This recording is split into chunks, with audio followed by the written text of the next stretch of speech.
Dear student अस्सलाम वालेकुम।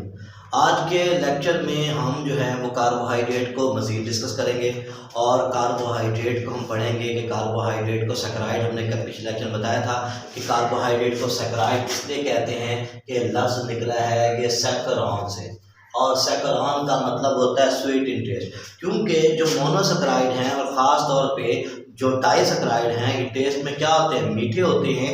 इसलिए हम कहते हैं कि कार्बोहाइड्रेट के लिए लफ्ज़ का इस्तेमाल होता है, वो सैकरान लफ्ज़ यूज़ होता है और उसी से लफ्ज़ सैकराइड निकला है। तो इस लेक्चर के अंदर हम डिस्कस करेंगे सैकराइड को, यानी कि हम जो है कार्बोहाइड्रेट की क्लासिफिकेशन करेंगे और सैकराइड को डिस्कस करेंगे। और सैकराइड में आज हम डिस्कस करने वाले हैं मोनोसैकराइड। मोनो का मतलब होता है एक, यानी कि वो कार्बोहाइड्रेट जो मज़ीद हाइड्रोलाइज ना किए जा सकें, जिन्हें मज़ीद सिंपल जो है वो तब्दील ना किया जा सके, हम उन्हें कहते हैं कि ये क्या है, ये मोनोसैकराइड है, यानी कि एक सैकराइड यूनिट पर मुश्तमिल होते हैं। जब हम मोनोसैकराइड की बात करते हैं तो ये सबसे सिंपल है।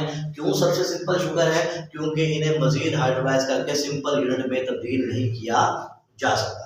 दूसरी बात, ये इसका जनरल फार्मूला, ये अक्सर एमसीक्यू पेपर में आता है, ये होता है CH2O होल M, यानी कि इनका जनरल फार्मूला है वो CH2O होल N जो है नंबर ऑफ कार्बन को जाहिर करता है। और मोनोसैकराइड में कार्बन की तादाद 3 से शुरू होती है और 7 पे जाके क्लोज हो जाती है। तो इसका मतलब ये N जो है 3 से लेकर 7 तक होगा।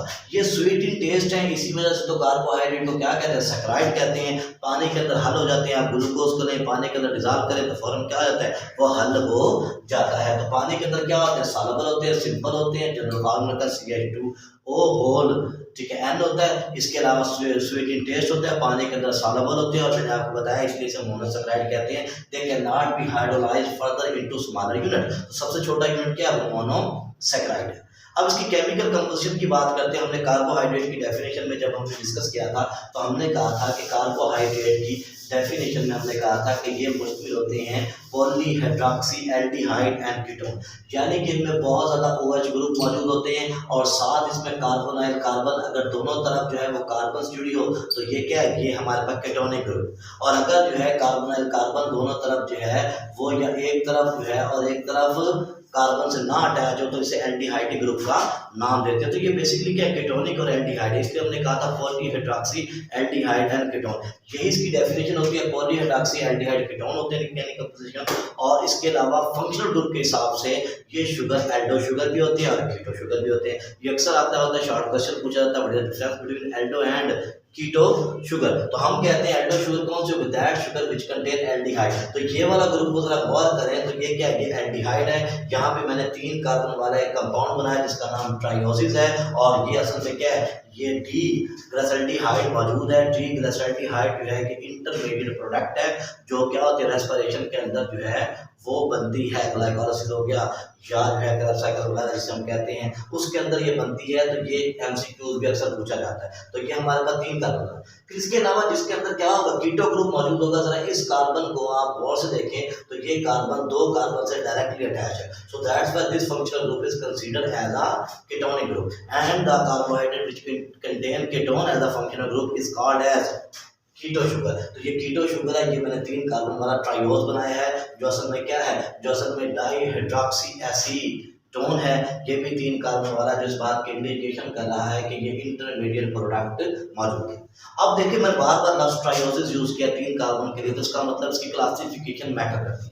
इसकी क्लासिफिकेशन के लफ्ज़ जो है वो ओसिस यूज किया जाता है एज अ सुफिक्स, ठीक है। ओसिस यूज किया जाता है 3 कार्बन वाला ट्राइओसिस, टेट्रोसिस, पेंटोसिस, हेक्सोसिस और हेप्टोसिस, क्योंकि 3 से लेकर 7 तक इसमें कार्बन मौजूद होते हैं। यही इसकी क्लासिफिकेशन है। इसमें 3 से लेकर 7 तक जो है वो क्या होते हैं, वो कार्बन मौजूद होते हैं। 3 वाले को ट्राइओसिस कहते हैं। जो इंटरमीडिएट है प्रोडक्ट रेस्पिरेशन के अंदर, चाहे वो डाइहाइड्रॉक्सी एसीटोन है चाहे वो ग्लिसरल्डिहाइड है, ये इंटरमीडिएट प्रोडक्ट है। अब टेट्रोसिस जो है ये रेयर है, ये कुछ बैक्टीरिया के अंदर मौजूद है, बाकियों के अंदर मौजूद नहीं होता।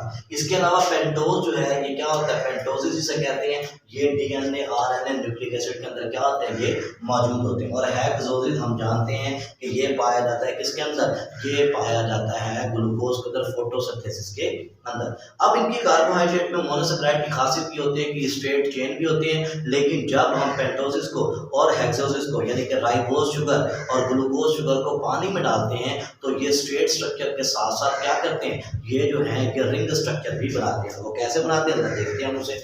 अब ये हमारे पास मौजूद है 5 कार्बन, 1 2 3 4 5।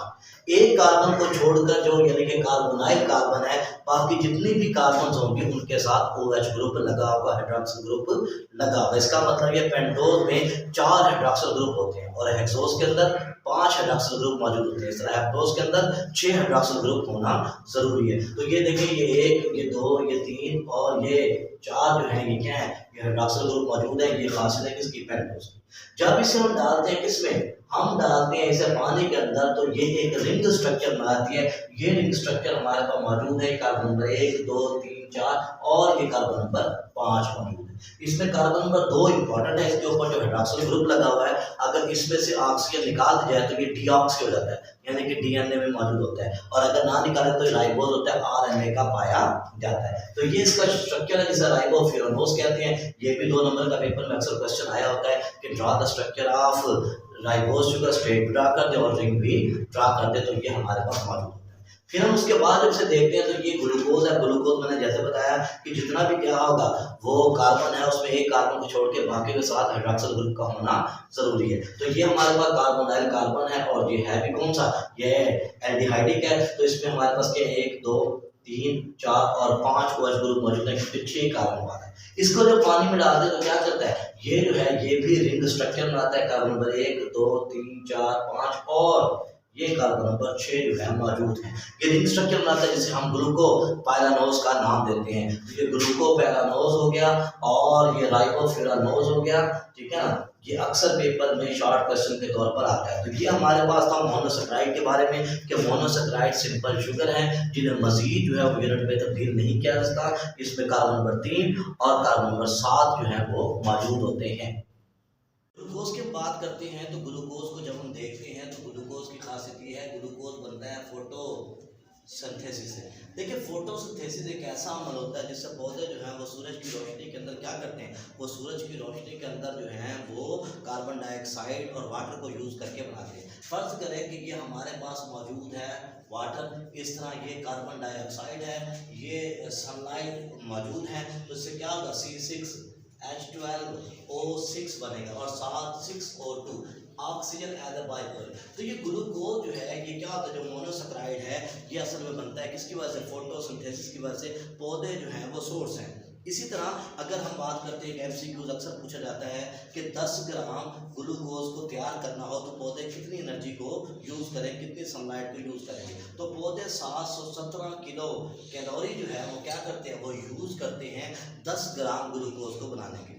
अब ग्लूकोज जो है फ्री स्टेट में मौजूद होता है, कंबाइंड के अंदर ही पाया जाता है। फ्री स्टेट की बात करते हैं तो फ्री स्टेट में ग्लूकोज मौजूद है किसके अंदर, फिग्स के अंदर, अंजीर होते हैं, या ये मौजूद है किसके अंदर, डेट्स के अंदर, खजूरें होगी, इसके अंदर मौजूद होता है। फ्री स्टेट के अंदर ये मौजूद है ग्रेप्स के अंदर, ये जो अंगूर हो गए, फिग्स हो गए, ठीक है, और साथ जो डेट्स होगी इसमें क्या होता है, ग्लूकोज जो कि मोनोसेक्राइड है वो क्या होता है, फ्री स्टेट के अंदर पाया जाता है। इसके अलावा ये हमारे ब्लड के अंदर भी क्या होता है, मौजूद होता है।